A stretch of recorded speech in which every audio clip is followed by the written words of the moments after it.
नमस्कार, प्रभा साक्षी देख रहे हैं आप। आपके साथ मैं हूं अंकित सिंह। आज हम बात भाजपा की करेंगे क्योंकि भाजपा के लिए इस साल चुनौतियां बहुत ज़्यादा है।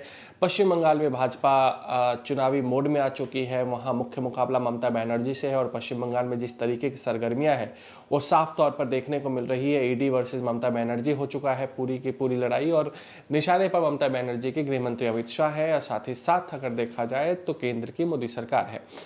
असम में भाजपा का मुकाबला कांग्रेस से है, वहां भी भाजपा तैयारी कर रही है। तमिलनाडु में मुकाबला है, लेकिन भाजपा एक और तैयारी में कर रही है। वो तैयारी ये है कि संगठन से लेकर सरकार तक बड़े बदलाव भाजपा कर सकती है, ऐसा माना जा रहा है। क्योंकि 45 साल के नितिन नवीन को कार्यकारी अध्यक्ष बनाया गया है।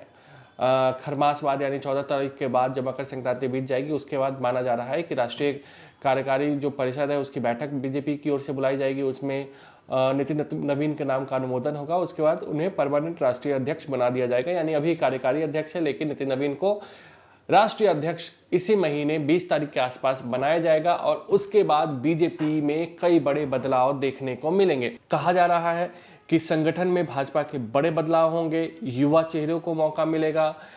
इसके अलावा जो पुराने संगठन से जुड़े लोग हैं उनको भी वरीयता दी जाएगी और मिला जुला एक तरीके से रहेगा। युवा और जो अनुभवी लोग हैं उनका एक तरीके से मिला जुला रहेगा। युवाओं को भी प्रमुखता दी जाएगी, युवाओं को भी टीम में शामिल किया जाएगा। और क्योंकि नितिन नवीन को उस हिसाब से आगे की रणनीति बनानी है। साथ ही साथ संघ के जो निर्देश होंगे यानी संघ के जो सुझाव होंगे उसको भी माना जाएगा। संघ से जुड़े लोगों को भी महत्व दी जाएगी पार्टी में, और पार्टी की भूमिका क्या होगी, पार्टी की रूपरेखा क्या होगी, पार्टी के संगठन की रूपरेखा क्या होगी, इसमें संघ की भी एक तरीके से सलाह ली जाएगी और नितिन नवीन उसी के अनुसार काम करेंगे। हालांकि किसको शामिल किया जाएगा किसको नहीं किया जाएगा इसको लेकर कई तरह के नाम चल रहे हैं, हम नाम पे नहीं जाते हैं, लेकिन जो बड़ी खबर है वो हम आपको बताने की कोशिश कर रहे हैं। दूसरी चीज, एक और बात सामने आ रही है कि मोदी कैबिनेट का भी विस्तार हो सकता है।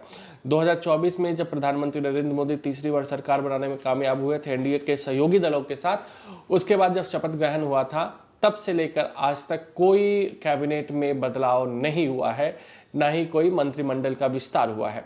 ऐसे में माना जा रहा है कि बीजेपी का जो संगठन है उसमें जो फेरबदल होगा उसके बाद सरकार में भी फेरबदल होंगे।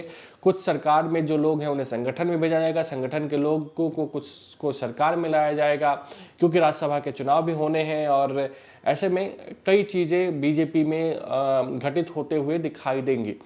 1 तारीख के आसपास से संसद सत्र चलेगा, बजट सत्र रहेगा, और वो बजट सत्र ऐसा है कि बजट तो पेश होगा ही, लेकिन कई बड़े काम उस बजट सत्र में हो सकते हैं। इसलिए माना जा रहा है कि नितिन नवीन को न सिर्फ नेतृत्व दिया जाएगा बल्कि बीजेपी आज से 20 साल बाद कैसी रहेगी उसकी रूपरेखा रखने की भी कोशिश की जाएगी, और इसकी शुरुआत इसी महीने से यानी जनवरी से हो जाएगी। संगठन के लोगों में कई बड़े बदलाव हमें देखने को मिलेंगे। संघ की सलाह ली जाएगी, संघ से जुड़े लोगों को भी संगठन में जगह दी जाएगी। साथ ही साथ सरकार में भी बदलाव होंगे। सरकार के कई लोगों को संगठन में भेजा जा सकता है, संगठन के कई लोगों को सरकार में शामिल किया जा सकता है। मोदी सरकार में कई कैबिनेट रिसफल की भी संभावनाएं जताई जा रही है, और मंत्रियों के कामकाज का जो समीक्षा है वो भी लगातार इस वक्त किया जा रहा है। अगर आप भी लेना चाहते हैं देश दुनिया की तमाम जानकारी तो आज ही सब्सक्राइब करें हमारे चैनल को। साथ ही नीचे दिए बेल आइकन को जरूर दबाएं ताकि हर अपडेट आप तक पहुंच सके।